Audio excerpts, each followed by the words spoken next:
Okay, YouTubers, this is Joe from Martian TV. Another game of interplanetary I Spy going on here. Back to Mars. This time we are looking at this area.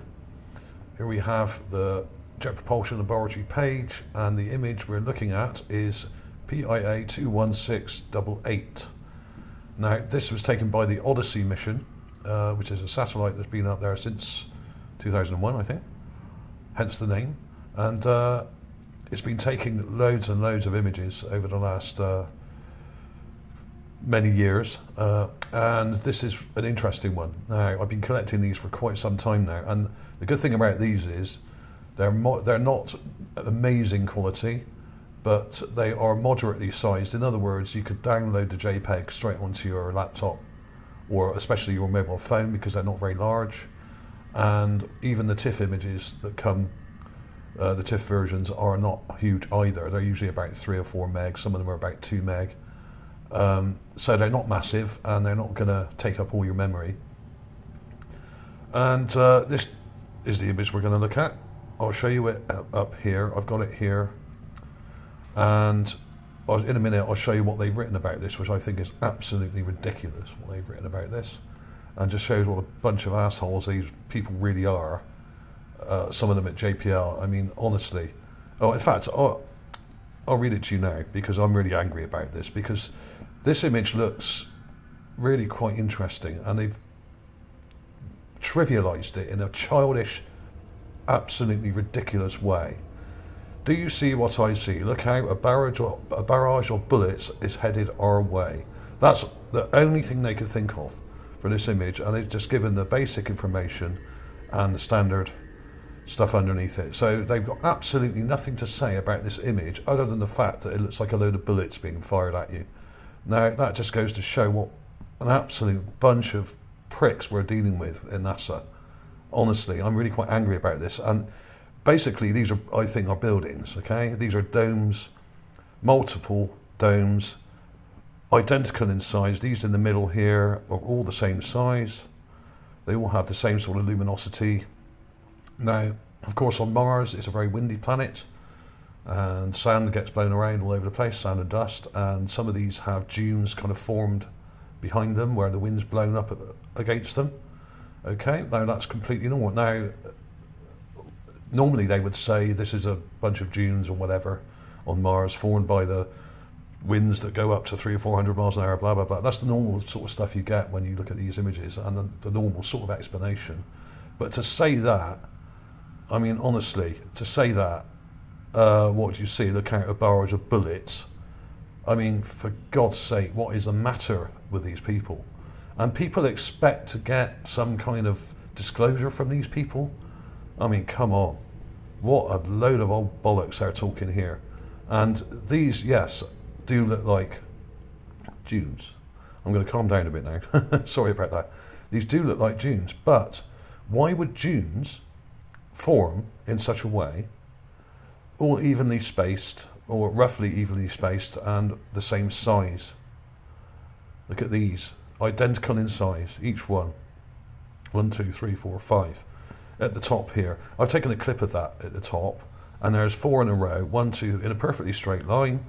These are 1, 2, 3, 4, all the same size. The one here, I think, is a little bit closer to us, so it looks a bit bigger. But effectively, they're identical size. They're not all perfect.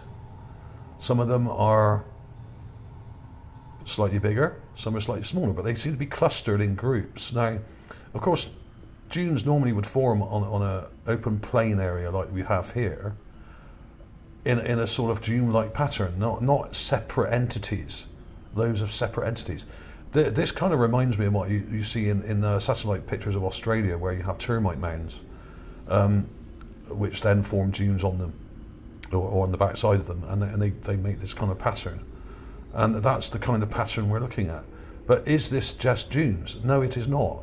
Dunes have to form around something. There must be something under this sand for them to form. In other words, these are either termite mounds, or something like that, or they're domes, they're actual houses. And a lot of them are sort of dust and sand covered, and the wind's kind of blown and drifted the sand behind them like this. Okay, let's look down here. I mean, there's thousands of them on this image. And you zoom in and you think, well, hang on a minute. Some of them are a bit misshapen, some of them are a bit random, but nearly all of them, you know, if I put my cursor above each one, are identical in size. Now, what is the chances of all these dunes, or the majority of these dunes, all forming the same size and equidistant like these are here? Look at how these are spaced. They're not perfectly spaced, but a lot of them are. They're in lines. They're in sort of patterns. These are smaller ones over here. I mean, these possibly are slightly further away, but look how similar they all are in size. And when you normally see dunes, let me show you some normal dunes here. I've got some pictures of what you would call standard Mars dunes here. Here's some. Okay, much like you would see in the Sahara Desert on Earth or somewhere like that, where the wind just blows them around and they gradually move across the desert or across the plains, and these will shift over time and move probably hundreds of miles eventually. The same, you get the same on beaches, of course, where the sand shifts around. Of course, you've got water erosion there as well. So that's what I would expect to see. And often, sometimes, these do form very interesting patterns with some kind of symmetry to them, okay? But you don't get these separate pieces or separate entities. Here's another typical image of Mars. And you can see as you get to the edge here, they get smaller. And they're in the sort of quite a nice pattern here, but the reason they formed here obviously is because the ground is higher. We're at a higher level of elevation here, so the dunes are formed up against this elevated area. Okay, and the wind's kind of formulated these lovely patterns in there.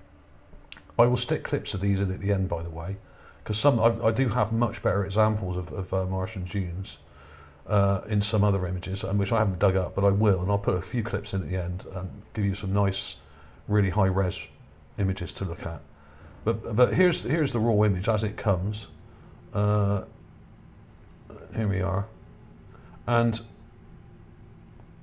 you have thousands of these things. Now, other people have posted what they think are houses on Mars, and in other images, you do see these up closer, and often they have what looks like an entrance. Now, I'll see if I can dig up some pics of those and stick those in at the end as well, because they may be related. But as usual, you know, it is down to interpretation, of course. But why would dunes just form identically sized dome-shaped structures like this? Why would they do that? Unless there are identically sized domes underneath the sand, right there, and the sand is just blowing up against them. I've got some examples here of similar things. Here's a Mars dome. This is in Gale Crater.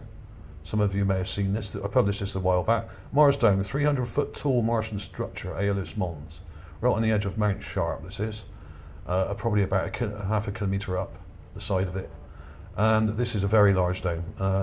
You're talking three or 400 feet high, possibly a bit less, but it's around 300 feet high and about 300 or 400 foot wide. Let me play that through a little bit, because some of you may not have seen this. And you know, domes are a perfect shape. I mean, the great thing about a dome, a geodesic dome, is basically they're very wind resistant and offer very, very high protection against wind and elements and things like nuclear wars as well. Kind of bunker-shaped buildings, you know. And there probably was a nuclear war on Mars. Evidence has been brought forward to prove that by Dr. John Brandenburg. So if you haven't looked him up, I will put a link to him also below, Dr. John Brandenburg, and the Mars explosions. So there we have it. There's that dome. I mean, that doesn't get particularly clear because that's a long way off, but that is very large. You also have bunker sort of shaped houses like we have here. This was found by Martin Graney. This is taken by the Opportunity rover, I think. I think this is near on the edge of Victoria crater. I could be wrong. It may say down here where it is, but I'll just show you a quick clip of that. You have these, what look like bunker house type structures. Now this is quite small. This is probably only about 5 or 6 feet from there to there, and what looks like a door here is probably only about 3 feet tall, or less. But that is an estimation. Don't know exactly because there was no scale given with this image. But that kind of zooms in. So, I mean, if you were on a planet that was had a very aggressive kind of climate, like it does, very, very cold at night, and incredibly powerful winds during the day, although the air pressure is supposedly quite low, so those winds would have not as much effect as they do down here on Earth. But it would make sense to live in the ground or under the ground, especially to escape the cold at night. So there's the enhancement of that. You can see it clearer in the blue. It's like a window and a door. This looks like a concrete bunker or something that's kind of half destroyed or just very, very old. And it has clear kind of structures here that look kind of intelligent. And there are others around it as well. So is it similar to this? We have these other structures in here. If you want to check this out more, you can have a look at that. I'll put a link to that as well. Mars bunker houses. So we do have other examples of domes on Mars, and I've got some pictures here of some nice domes on Earth. And just for comparison, I mean these are often used for ecological purposes because they're much more easier to maintain temperature and that kind of thing. And if they're dug into the ground as well, they can really sort of insulate well and stay warm. But here's an interesting one here. Pretty crusted up, that one. I've got some more here, and there's a whole group of them here. Let's have a look at those. Not particularly big.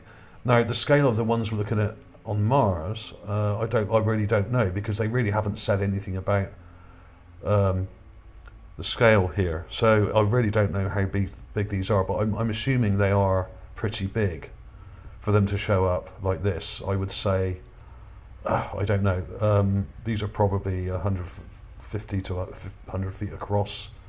These larger ones are about 100 feet, and these are about 40 or 50 feet. I don't know. That's a kind of estimate. If I can come up with a better one, I will put it in the description below for you. But there we have it. I mean, this is one of those ones, really. I'd advise you to download this and really have a look at it yourself and see what you think. And you don't really have to enhance the image like I've done. I've done an enhancement here. No, that's not it. Right, okay. I've done one here where I've given it a bit of a colour filter, and I've just cleaned it up a tiny bit and added some brightness to it and contrast. But look how evenly spaced these are, and look how similar they are in size. When you put your cursor over each one, over the bright part on each one, it matches exactly each time. Now, why would dunes do that? There's absolutely no reason why they would do it unless there were structures here of that size for the dunes to form, or drifts of sand to form onto or behind, like we are seeing. Now, a lot of them don't really have much of a drift behind them. Some of them do, some of them don't. The ones down here do, but they may be on more of a slope, coming down here, and you've got all these kind of cracks and tracks in the ground here as well, which is interesting. So there doesn't seem to be a lot of sand in this area, and because you can see all these cracks in the ground, but there does seem to be sand forming behind a lot of these, and these are on a kind of ridge here, more of a ridge line here. So, and there's a higher ridge line possibly up here, which is probably why these look bigger, because they're a bit closer up. This is probably a bit higher in altitude, I don't know. But the problem is, when you have NASA making frivolous, stupid comments about images and not giving us proper information, almost taking the piss out of us, really. I mean, it's almost like they can't even be bothered to deny that these are dunes. So made up some total bollocks to try and be funny about it. I mean, I ask you, what sort of crap is this? And I mean, if you ever expect to get disclosure from these tossers, then I would seriously think twice about it, because this just goes to show what sort of idiots we're dealing with here. Now, this may just be someone at JPL having a joke here. Maybe it was April Fool's Day or something, I don't know. Or maybe it was somebody's birthday and they'd had a few drinks. I don't know. But honestly, there's no proper information about this at all. They haven't even attempted to explain what these dome shapes are, which says to me that they have a blatant disregard for the public, researchers, and other scientists who are interested in these images and are trying to work out what we are looking at, as many of you researchers and people out there do all the time. So I'm sorry I got a bit angry about this, but that just really goes to show what we're dealing with, what sort of assholes we are actually dealing with here. You know, they've got absolutely no respect for us at all, and very little respect for themselves by the looks of it. So before I go completely crazy, I'll call it a day there. I'll put some more clips of these in anyway and get some nice little cutout clips and enhancements of these so you can see them nice and clearly. But they really are all pretty much the same size, and when you put your cursor up against them like that, they're identical in size. These are domes or some kind of structures that are probably intelligently made. Okay, thank you for watching, everybody. Please give the thumbs up. Sorry for losing my rag a little bit there, but sometimes NASA really annoy me, and I'm sure you feel the same. So don't forget to give the video the thumbs up, and please share on your social media if you can. Clips coming up now.